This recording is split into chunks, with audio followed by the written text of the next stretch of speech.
Good evening. Thank you, Rupert. Hi. I find that one of the most difficult or perplexing aspects of the non-dual teaching concerns sense perception, or rather what appears to be sense perception. I think you sometimes emphasize that the seer and the seen are never two. And if that's so, then it's not correct to say that the body-mind is an instrument of perception, because that would put the seer at a distance from the seen. And I think it does leave us with a number of rather difficult questions. For instance, how to explain various correlations. I mean, not to mention what neuroscientists find, but very basic correlations concerning what happens when we close and open the eyes, for instance. Or even the physiology of the eye. It really does seem to be an organ of perception. And well, if the seer is never at a distance from the seen, this cannot be right. So we have to find some other explanation for these apparent facts. So maybe you could just help me with a couple of pointers to get these issues straight.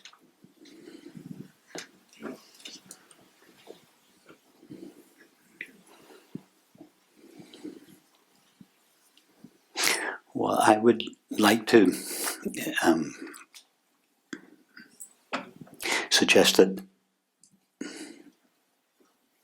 the body-mind is the instrument of perception, but at the same time, there is ultimately no distance between the perceiver and the perceived. So how to understand these apparently contradictory statements, which I think is the essence of your question. So to understand this, let's take the analogy of the dream. When we have a dream at night, our mind, which before we fall asleep is a field in which an infinite number of dreams lie in potential. The mind falls asleep and dreams one of those dreams. So let's say that we fall asleep in Amsterdam and we dream that we're sunbathing on a Caribbean beach. So what takes place in our mind? Our mind dreams the Caribbean, or our mind assumes the form of the Caribbean beach, but it doesn't view the Caribbean beach directly. In order to view the Caribbean beach, our mind has to localize itself in its own dream. It has to enter into its own imagination and seem to become a separate subject of experience on the Caribbean beach, from whose perspective the Caribbean beach is perceived. So let's call this character on the Caribbean beach the dreamed character. So the dreamer assumes the form of the Caribbean beach and then localizes itself as the dreamed character within its own dream. Now, this mechanism is the only way it is possible for the mind to perceive the Caribbean beach. In other words, our own mind divides itself into two parts: a subject, the dreamed character, and an object, the Caribbean beach, the dreamed world. So the body-mind of the dreamed character is the agent of perception, through which, or through whose agency, our own mind is able to perceive itself as the outside world, the Caribbean beach. So the dreamed character is the agent of perception. It is distinct from its own point of view. It seems to be distinct from the world that it perceives. But from the perspective of the dreamer's mind, there is no distance and ultimately no difference between the perceiver and the perceived. So from the perspective of the dreamed character, there is a distinction between the subject and the object of experience, the perceiver and the perceived. From the perspective of the dreamer's mind, there is no real duality between the two. And I would suggest that that is what is happening when we perceive the world. Infinite consciousness is, as it were, dreaming the world within itself.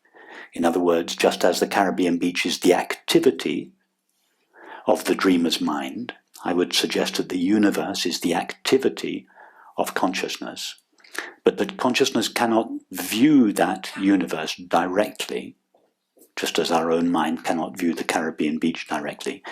Consciousness, in order to view the universe, has to localize itself in its own imagination. And each of us, our localizations of infinite consciousness, through whose agency consciousness perceives itself as the outside world. So from our perspective, there is an apparent distinction between us as the subject of experience and the world as the object. But from consciousness's perspective, which is the only true perspective, there is no real difference or distinction between the subject and the object of experience.